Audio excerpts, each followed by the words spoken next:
At 2 a.m. the lights are off, but your mind isn't. You're lying in bed, staring at the ceiling, haunted not by monsters or mistakes, but by silence. A silence that asks one question with no mercy: will anyone remember me when I'm gone?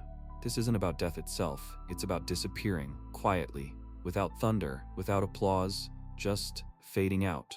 Like you never mattered. And here's the thing nobody tells you: that fear, that obsession, it's not a flaw, it's a signal.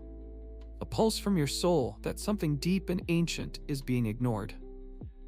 See, the anxiety about being forgotten isn't vanity, it's metaphysical. It's the collision between your hunger for meaning and the world's indifference. That's why it hurts. Not because you want attention, but because you fear you were born with something important inside you, and the world might die without ever seeing it. This video is not about comfort, it's about truth. And the truth is, you already know that the world forgets most people. You walk through cemeteries and can't name a single soul. You scroll through your phone and see photos from 3 years ago and barely remember what you were thinking. And in the background of all this forgetting, one name haunts you the most: yours. So you hustle, you document, you post, you perform, not just for the present, but for posterity, hoping some algorithm or some gravestone or some grandchild might remember you better than you remember your own grandparents. But here's the paradox Heidegger whispered through his philosophy: the more we try to preserve ourselves, the more we lose our being. Let that hit. Because if you're clinging to legacy as a lifeboat, you're not actually living. You're posturing for the future instead of being fully here. Heidegger didn't believe we should chase legacy. He believed we should confront the fact of death so deeply that it transforms how we live. That's his concept of being toward death, not a countdown, but a wake-up, a radical invitation to authenticity. When you live with death beside you, not behind you, you stop trying to impress eternity and start living with immediacy. It's not about leaving a mark, it's about burning brightly now, even if no one ever writes your name in stone. And yes, that's terrifying, because we're addicted to immortality, to the idea that something of us might last: a book, a business, a child, a monument. But let me ask you, if you knew for certain that no one would remember you in 100 years, would you still do what you're doing today? Would you still write, still dance, still love, still fight for your ideas? Or would you stop? That question reveals everything, because it separates the authentic self from the performer self. It splits the soul from the brand. You see, Heidegger warned us about the they self, the version of us that lives through the expectations of others. We become echoes of what we think others want us to be. And legacy? It's often just the they self's last performance, a way to impress the future's strangers. But there's a deeper courage, one that doesn't need to be remembered, a courage that walks barefoot through time, unmoved by the future's forgetfulness. That courage is where freedom begins. And if you've ever felt that late-night ache, that unshakable dread that your story might vanish into silence, this isn't your weakness speaking, this is your wake-up call.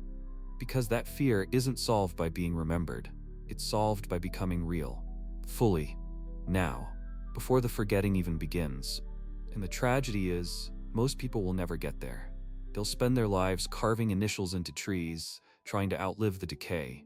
And in doing so, they'll never feel the living tree, never smell the bark, never hear the birds. They'll miss the moment for the myth, but not you. Because if you're watching this, if your stomach is tightening, if your breath is slowing, then something in you is stirring. Something raw, something ancient, something that wants to live more than it wants to last. That's where we begin. That's the crack in the mirror where truth floods in. In part 2, we're going to unravel how this fear of being forgotten drives most of our daily behaviors without us knowing. But first, breathe. You're not alone in this fear. But you might be the first one brave enough to look it in the eye. Look closely at your days, at how you speak, how you rush, how you apologize, how you try to make people like you even when you don't like them. Look at how you smile in photos, sign your name, decorate your space. You're writing a script every day, not just for yourself, but for someone in the future. Someone who might look back and think, they mattered. But here's the tragedy Heidegger warned us about. We've become performers in our own lives. We act as if someone's watching, forever. as if some invisible historian is taking notes, and we're desperate to impress them, desperate to be remembered. But who exactly do we think is remembering us? The truth is, most people are too consumed with their own fear of being forgotten to remember us at all. So what we're really doing is fighting shadows. We chase achievement not for joy, but so our name echoes. We document everything, hoping one digital footprint survives the flood. We even love sometimes not freely, but because we want someone to grieve us when we're gone. All of it, legacy theater. But here's the pivot point, and Heidegger laid it bare. Death is not the end. It's the frame. It's what gives our choices weight. It's the edge that shapes the painting. And when you really grasp that you will be forgotten, utterly, completely, even by the people you love, you don't despair. You awaken. You stop pretending. You stop outsourcing meaning to memory and start pulling it from the present. Heidegger called this authentic being. And it's not poetic fluff, it's spiritual rebellion. When you no longer seek validation from the future, the chains fall. You become dangerous, in the best way. Uninfluenced by the crowd. Unashamed of silence, immune to flattery. You live because you live, not because someone might write about it later. But most people don't want this. They want their funerals full, their names carved in gold, their stories told by grandchildren with teary eyes. And sure, it's beautiful. But it's not real, it's theater. Because even those memories fade. People forget what their parents sounded like. Even their own childhood blurs. The world is not designed to remember. The world is designed to move. And maybe that's not a flaw. Maybe that's a gift. Let me ask you something hard. What if your name vanished today? No one remembered it. No one praised it. No obituary, no legacy, no archive, just gone. Would your life still have meaning? Would your moments still matter? If your answer is no, you're still trapped. If your answer is yes, then you're beginning to see what Heidegger meant. That meaning does not come from being remembered. It comes from being here with your whole weight, fully felt, fully risked. And now I'm going to ask you to do something bold. If this hits you, if something inside you is cracking open right now, like and subscribe to Psychopulse. Not just because you enjoy this content, but because you know this conversation needs to keep going. Because you want to dive deeper into the truths nobody else will speak. This isn't entertainment. This is exposure. And if you're ready to live without the mask of legacy, join the few who dare. Click like, hit subscribe, then keep listening. Because next we're going deeper. Into the ways we sedate ourselves from this fear, through busyness, self-importance, shallow goals, and how to break the trance. Because once you see the lie of legacy, you're free. Why do we stay so busy? Why do we rush from one task to the next, checking boxes that don't matter, chasing promotions we'll forget, curating identities that don't even feel like us anymore?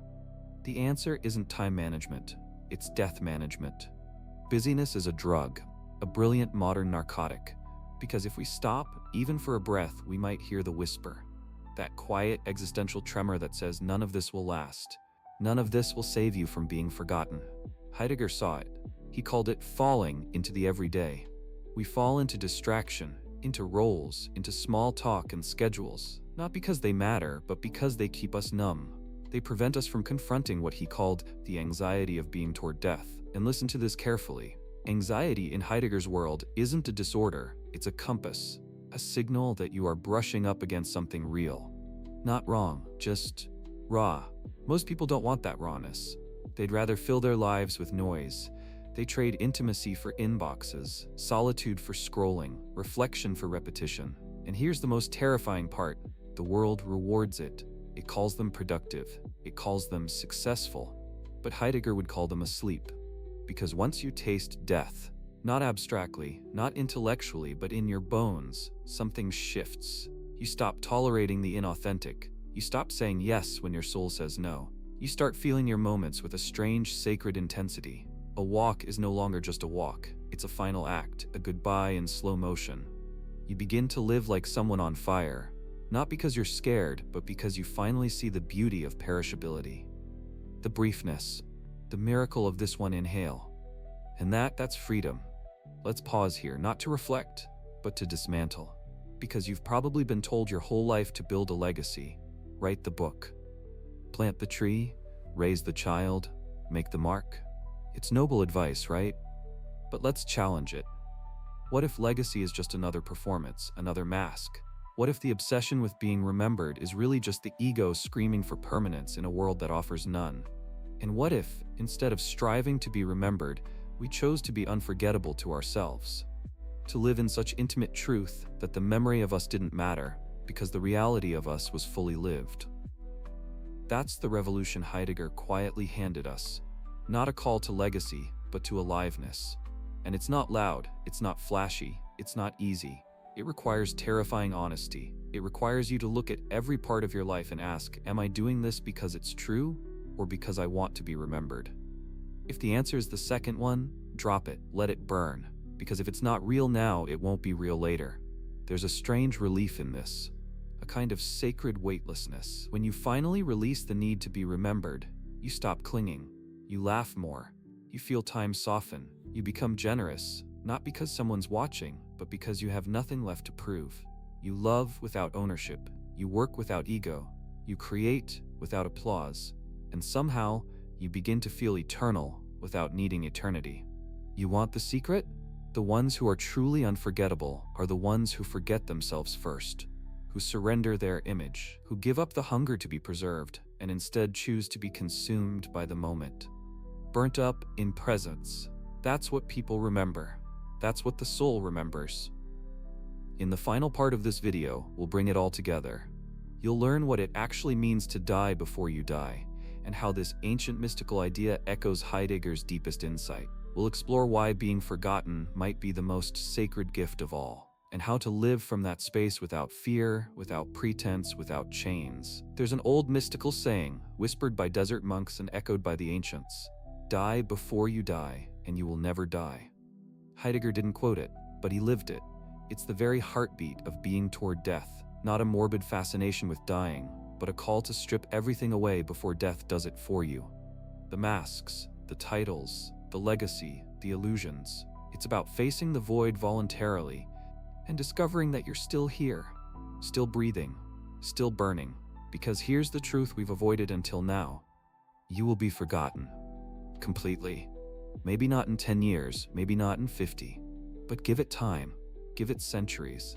The world turns, names fade, digital records rot. Even the stars that watched you live will collapse into silence.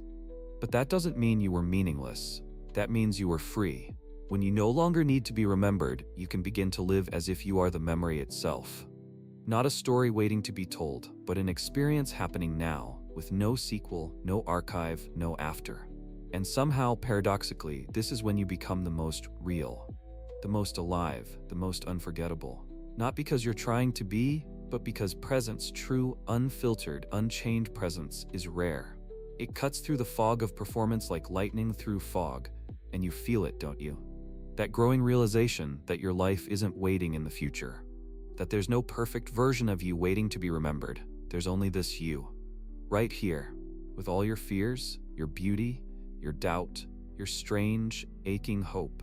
The one who feels deeply and hides it well. The one who jokes through existential pain. The one who watches videos like this alone late at night because something unspoken keeps pulling you deeper. You're not broken. You're just waking up. Heidegger would say, you're standing in the clearing now. The Lichtung. The place where being reveals itself. And what it's showing you is this: you were never meant to be preserved. You were meant to be present. You were never meant to build a monument. You were meant to become the moment. So let go. Let go of the illusion that you'll live forever through your name, your work, your words. Let go of the heavy armor that says, I must matter to the world. And ask a better question. Do I matter to myself? Not someday. Now. Because if you matter to yourself in this moment, raw, real, unrecorded, then you've already won the war against oblivion. You've transcended the grave. You've stepped outside the performance. The truth? We worry about being forgotten because we haven't truly met ourselves yet. And that's what being toward death demands, that we meet ourselves before time runs out, that we say yes to life before the curtain drops. So here's your invitation, not from me, from the void, from the silence, from that part of you that knows. Die before you die. Let the false self go. Stop crafting a legacy. Start crafting a moment. Live like your name will vanish, but your soul is awake. Because it is. Right now. And if this touched something sacred inside you, if you feel seen in the places you usually hide, like this video, subscribe to Psychopulse. This is more than a channel, it's a signal. For thinkers, for seekers, for those brave enough to burn. We're not building a brand, we're waking up the ancient memory beneath the memory. Because maybe, the ones who stop trying to be remembered are the only ones the soul never forgets.